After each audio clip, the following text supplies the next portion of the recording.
going to be much more nervous, and we did a bit of recording beforehand as well, early. For decades, Christine McVie was the quiet heart of Fleetwood Mac, the voice behind timeless classics like Songbird, You Make Loving Fun, and Everywhere.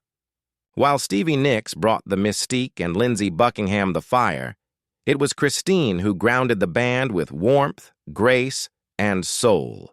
But behind her soft smile and melodic genius, Christine carried a pain far greater than fans ever knew, one that deepened even after her death. When Christine passed away in November 2022, the world mourned the loss of one of music's purest spirits. But now, new revelations from those closest to her have shed heartbreaking light on just how much she endured in silence. The isolation, the health struggles, and the lingering emotional wounds from the band's turbulent past. Friends say Christine's final years were both peaceful and painful, a life spent away from the spotlight, haunted by memories of fame's cost. Though she had mended old rifts with Stevie Nicks and found joy in her art again, she never fully escaped the shadows that Fleetwood Mac's chaotic legacy cast over her life. Now, letters, interviews, and personal notes have surfaced that paint a portrait of a woman who gave her heart to music and paid the price for it. In this video, we'll explore the untold pain Christine carried, the truth about her health decline, and the heartbreaking final message she bore the fame. Before the heartbreak, and before the band became a global phenomenon, Christine McVie was simply a young woman from Lancashire, England, shy, musically gifted, and quietly determined. Born Christine Ann Perfect in 1943, she grew up surrounded by music. Her father was a concert violinist and music professor, and her mother was a psychic who encouraged her daughter's creativity. Christine began playing piano at the age of 4, never realizing that those early lessons would one day lead her to become one of the most celebrated voices in rock history. Christine's journey began in the British blues scene of the 1960s. She joined a group called Chicken Shack, where her soulful vocals and keyboard skills quickly drew attention. Her performance on the hit song I'd Rather Go Blind earned her praise and introduced her to the members of a rising blues band called Fleetwood Mac. It was during this time that she met bassist John McVie, and soon their personal and professional lives intertwined. They married in 1968, just as Fleetwood Mac's sound was beginning to evolve from blues to something bigger, bolder, and more emotional. When Christine officially joined Fleetwood Mac in 1970, she became the glue that held the group together. Her songwriting brought a new warmth and accessibility to their sound, helping guide the band through its transition from a niche blues act to one of the most iconic rock bands of all time. Her early hits, like Over My Head and Say You Love Me, showcased her ability to blend pop melodies with heartfelt emotion. She wasn't flashy like Stevie Nicks or fiery like Lindsey Buckingham. She was the calm within the storm. But as Fleetwood Mac rose to superstardom with the release of Rumors in 1977, the band's success came at a devastating cost. Behind the glossy harmonies and perfect arrangements, the band was imploding. Christine's marriage to John McVie was falling apart. The constant touring, the emotional strain, and the temptations of fame tore them apart. Yet, even through heartbreak, Christine poured her soul into the music, penning You Make Loving Fun, ironically written about her new relationship with the band's lighting director, not her husband. Rumors became one of the best-selling albums in history, but its creation was filled with tension, tears, and personal pain. Christine once described that period as beautiful chaos, where every song was both a confession and a release. She said, "We were all broken in our own ways, but the music was the one thing that kept us together." As the years went on, Fleetwood Mac's fame only grew, but so did the toll it took on Christine. The endless touring, the media scrutiny, and the band's internal conflicts left her emotionally exhausted. While her bandmates battled publicly, Christine quietly withdrew into herself, yearning for simplicity and peace. By the late 1990s, she had had enough. After decades of living in the whirlwind that was Fleetwood Mac, she made the difficult decision to step away from the band.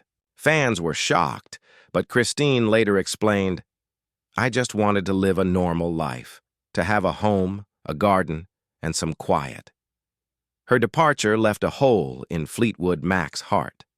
Without her steady presence, the band struggled to recapture its original balance. But for Christine, it was a necessary act of self-preservation, a chance to find herself again after years of being consumed by the chaos of fame. Still, even in her solitude, music never truly left her. She continued to write quietly, sometimes reflecting on her past with bittersweet honesty. Friends would later say that Christine often spoke about how the success of Fleetwood Mac was both the greatest gift and the greatest burden of her life. What few knew at the time was that Christine's story was far from over. Her years away from the spotlight would bring new challenges, unexpected heartbreaks, and one haunting truth: that the peace she had sought for so long would come at an unimaginable price. Left behind for her bandmates and fans. By the late 1970s, Christine McVie had everything the world could dream of: fame, fortune, and millions who adored her music. But behind the applause and glittering stage lights, her personal life was slowly unraveling. Her marriage to John McVie had ended, and though they remained professional bandmates, the emotional wounds lingered for years. For Christine, performing love songs next to her ex-husband night after night was both surreal and painful. "It was like living in a diary," she once said. Every lyric we sang was a reminder of what we had lost. Fleetwood Mac was the very definition of controlled chaos. The band's internal relationships, Christine and John's divorce, Lindsey Buckingham and Stevie Nicks' fiery romance and breakup, and Mick Fleetwood's own troubled love life, created an emotional storm that fueled their greatest music. But fame magnified every tension, and the pressure of success became a cage. Christine tried to find happiness outside the band. She dated Beach Boys drummer Dennis Wilson for several years, a relationship she described as passionate but destructive. Dennis battled addiction, and Christine often found herself torn between love and fear. She once said, "I loved him deeply, but I couldn't save him. I was losing myself trying to help." When Dennis died in 1983, Christine was devastated. She poured her heartbreak into songs like "Only Over You" and "Wish You Were Here," musical love letters to a man she could never forget. As Fleetwood Mac continued through the 1980s, the band's dynamic grew more strained. The touring, the constant media attention, and the unrelenting scrutiny wore Christine down. Unlike her bandmates who thrived on drama and attention, she longed for stillness. She once joked that she was the den mother of the group, the quiet one keeping everyone from falling apart. But even she had her breaking point. By the early 1990s, Christine began to retreat from the spotlight.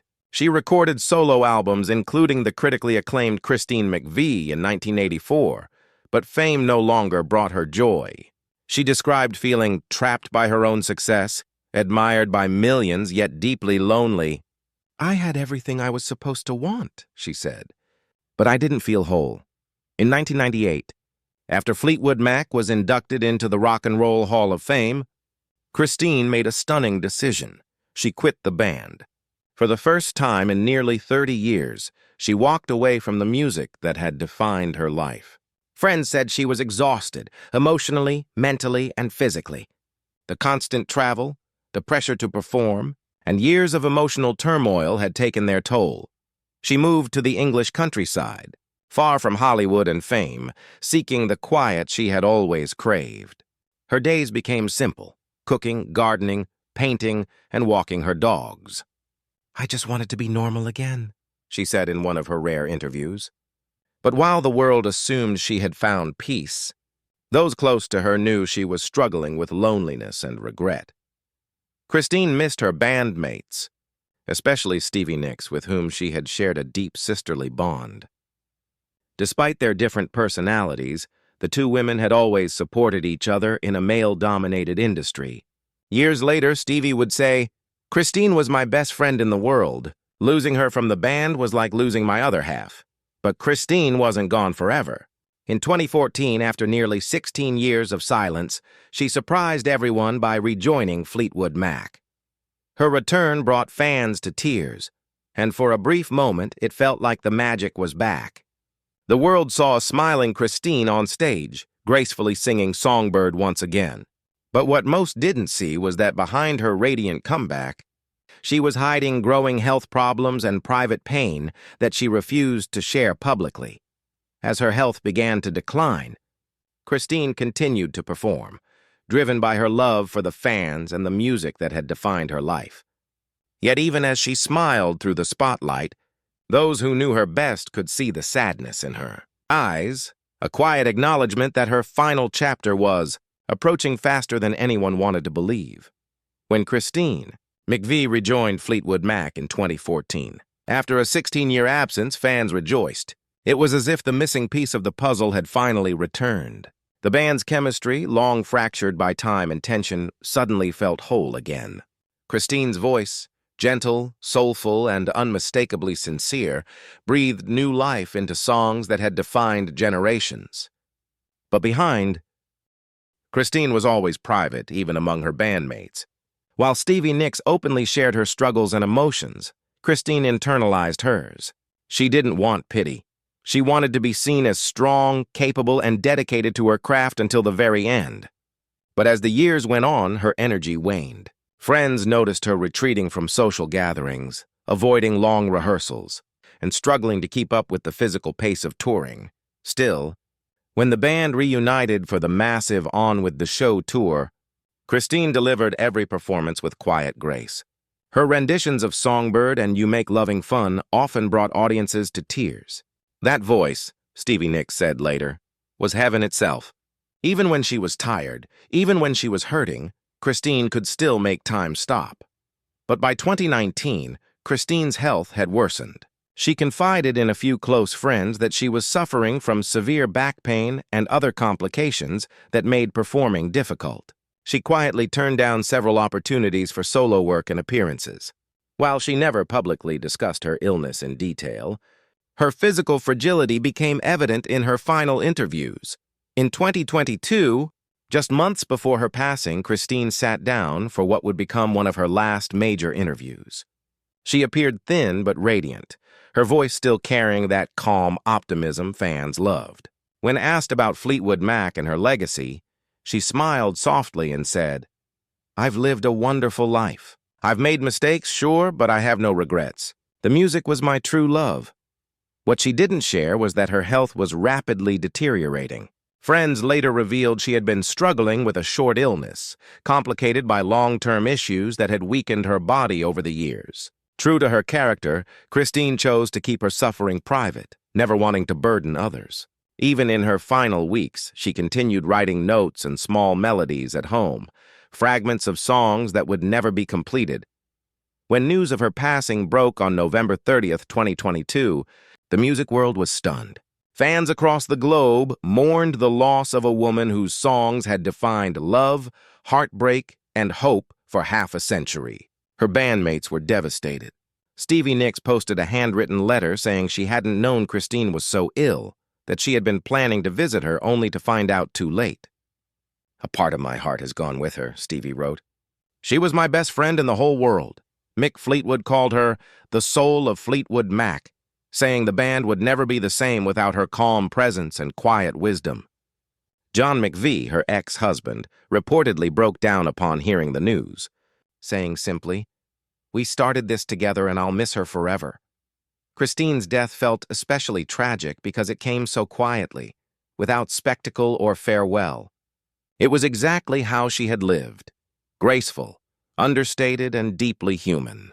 And yet the sadness didn't end there.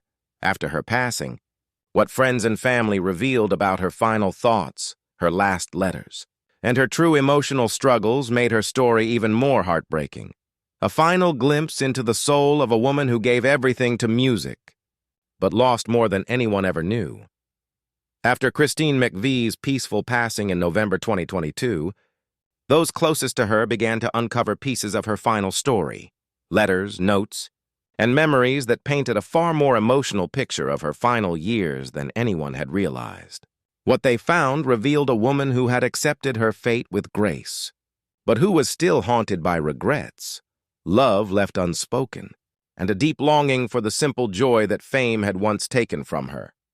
Among her belongings were handwritten letters, not grand farewells but quiet reflections. One was addressed to Stevie Nicks, in which Christine wrote about how much their friendship had meant to her through the decades. "We were two very different women," she wrote, "but our hearts beat to the same rhythm. Thank you for always believing in the music, and in me." When Stevie read the letter, she reportedly broke down in tears, saying, "It's the most Christine thing she could have written. Humble, sweet, and filled with love." There was also a note to John McVie, her ex-husband and lifelong friend. In it, she thanked him for the life they'd shared, writing, "You were my first home in this crazy world, and I'll always be grateful for that." Despite the pain of their divorce, the two had rebuilt a quiet friendship in their later years. John later said, "Christine was my anchor, even when we weren't together. She was always there." Christine's final journal entries revealed something even more poignant: her quiet fear of being forgotten. Though she had achieved legendary status, she wrote about how fame fades and how what truly mattered were the people who touched her heart. "The songs will live on," she wrote, "but I hope people remember the kindness behind them." In her last months, Christine had also begun working on what she called little love songs to life. These were fragments, half-written lyrics found in her piano room. One of them read, "Time slips quietly, soft as a sigh. I gave the world my melody, now I say goodbye." Her brother, John Perfect, later revealed that Christine had expressed peace with her mortality. "She knew she didn't have long," he said, "but she was ready. She was surrounded by love, by her music, by her memories, by the people who cared." After her death, tributes poured in from around the world. Musicians, fans, and public figures spoke of her elegance, her humility, and her unmatched talent. Elton John called her one of the greatest songwriters of all time, while Sheryl Crow said she was the definition of class. But perhaps the most moving tribute came from Mick Fleetwood, who delivered a eulogy that brought tears to everyone present. "Christine," he said, "was the songbird of our souls. Her music will forever remind us what love sounds like." Yet even as the tributes echoed, something else emerged, a deep sadness among those who knew Christine personally. They revealed that, in her final years, she had quietly worried about the future of Fleetwood Mac. She feared that the band's legacy might be lost amid the chaos of modern music. She used to say, "I hope the next generation feels what we felt. Not the fame, but the feeling," said one close friend. Christine's ashes were laid to rest in a small private ceremony in England, near her family home. There were no flashing cameras, no media frenzy, just a few loved ones, soft music, and a quiet breeze moving through the trees. Fittingly, Songbird played as they said goodbye, her most tender ballad, a song that had always represented her soul. As the final notes faded, Stevie Nicks reportedly whispered, "Fly on, Songbird." Christine McVie's legacy is not one of tragedy alone. It's a story of love, grace, and resilience, of a woman who gave everything to her art and still remained humble until her final breath. Her songs continue to comfort millions, carrying her voice across time, reminding the world that even the softest souls can leave the loudest echoes. She once wrote, "Don't cry for the ending, be grateful for the song." And that's exactly what she left behind. Not just a career, but a timeless melody of love, loss, and hope that will never fade.